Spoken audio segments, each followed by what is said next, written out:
I got a couple of comments on the last video with two really interesting and kind of opposite ideas. Joel mentioned Chris Schwartz's book Campaign Furniture, where Schwartz means that full-blind dovetails can kind of be a very fast way to assemble a carcass by sawing past the baseline on the inside of the boards where they won't be seen, then doing some very rough and quick chopping and closing up the miter with a kerf cut instead of accurate paring. Meanwhile, Daryl in the comments suggested skipping the sawing entirely, figuring the chopping has to be done anyway and the sawing might not factor in that much.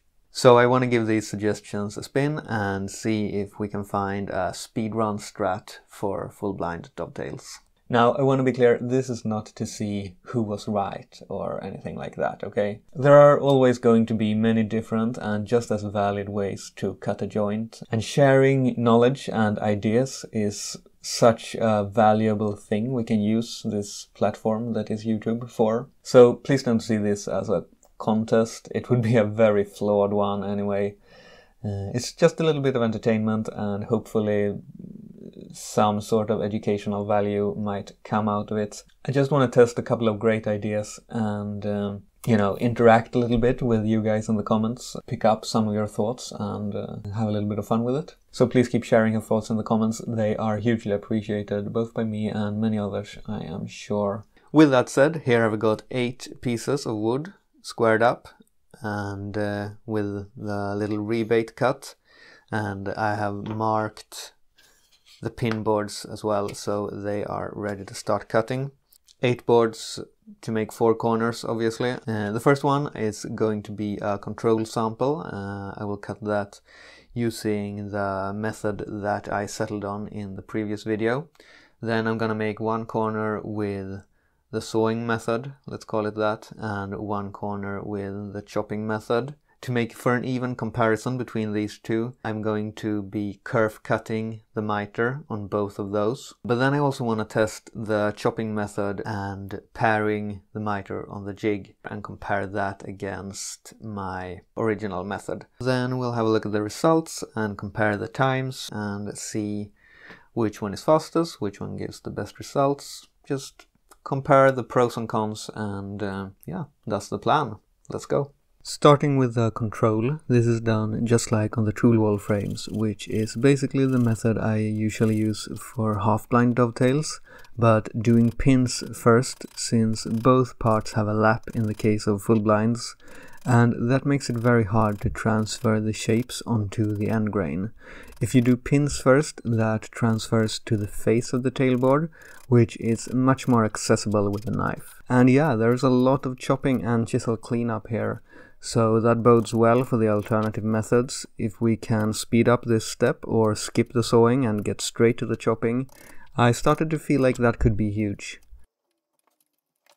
Then it's time to transfer. Here you can see how the pin board sits on the face of the tailboard and allows me to get in there with my marking knife. Then I square the lines across the end grain and again saw a diagonal connecting the corner with the baseline.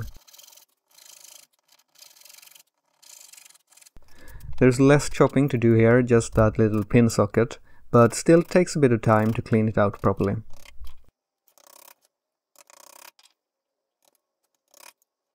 Next I can rough cut the miters. Can't do this earlier since the corners need to be in place when scribing the tails, but now that can be taken care of and then it's off to the paring jig.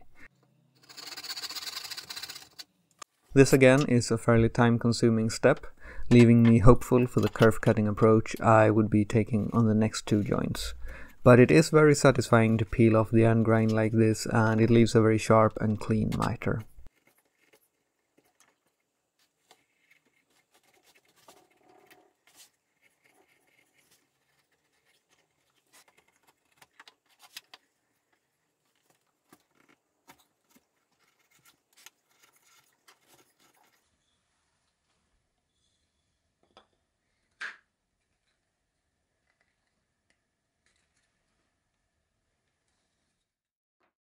So that's the control piece taken care of. Now let's move on to the sawing method. This is all about trying to cut as much as possible of the sockets with the saw by letting the cut go way past the baseline. You still can't go into the outside corner, but thanks to the thickness of the end lap, you can get really close to the internal corner of the socket. And it really makes a difference when chopping. At first it's mostly the same when you're just taking out the middle, but the little side pieces then come out so much easier. You can see how clean those sockets already look. A final cleanup in the vise is still necessary, but it felt like a very quick job compared to the control piece. Transferring and squaring the lines is just the same, but then I extended the curves below the baseline on the tailboard as well. Doing it on the outer half sockets was pointless since they are not chopped, but for the actual pin socket, it again made a noticeable difference with the fibers coming out far easier.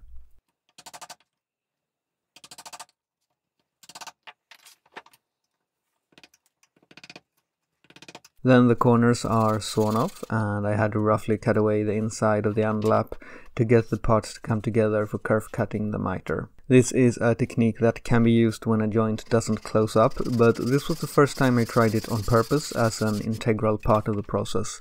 I quickly found myself chasing my own tail here and had to do numerous cuts to get close to fitting. This is fine since the dovetails are chopped roughly and allow the joint to be pushed together a bit more, and eventually I got it seated about as tightly as I think one can expect on a first try of a technique.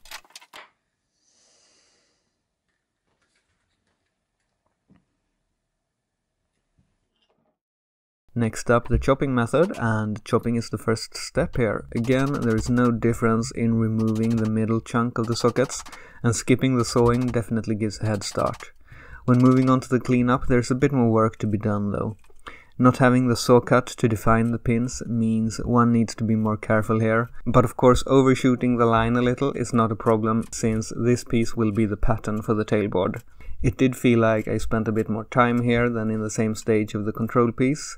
The timer will give the final verdict though. When it came to chopping out the socket in the tailboard, I really noticed the difference a couple of saw cuts make. Without them, the chips don't have an easy way out, and you have to spend a bit more time establishing the tail shape with chisels and prying out the waste. I had completely skipped an entire step and felt like I was making very good time, but the chopping here was quite a bit more fiddly than on the control piece. I used the saw to cut the outsides of the tails, since that doesn't make sense to chop, and then roughly pared the miter to prepare for the kerf cut. I locked down the assembly more securely this time and had a less frustrating experience kerfing the miter, but it still took a little bit of back and forth.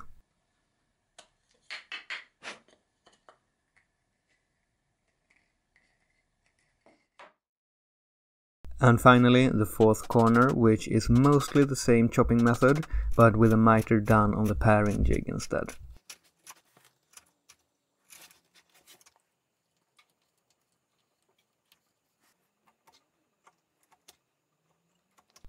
One difference I did here was in the tailboard. I decided to saw this with cuts going below the baseline, so in a way I guess this last joint is a best of both worlds kind of situation. Since you need to saw the outer half sockets anyway, it doesn't take many extra seconds to put a couple of cuts on the full socket as well.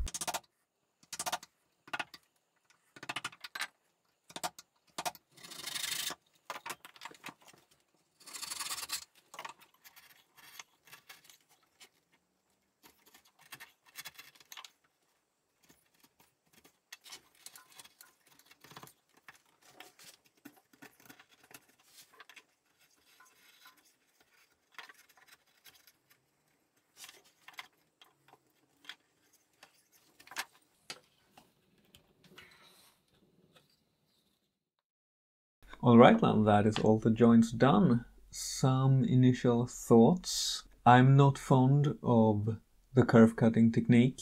It absolutely works, but it feels like I have a lot less control compared to chisel cutting. The saw wants to follow the path of least resistance, and that is not always what makes for the best miter. If you have an uneven amount of material left on either side, the saw kind of wants to fall off the middle, and you end up with a miter that doesn't quite match perfectly.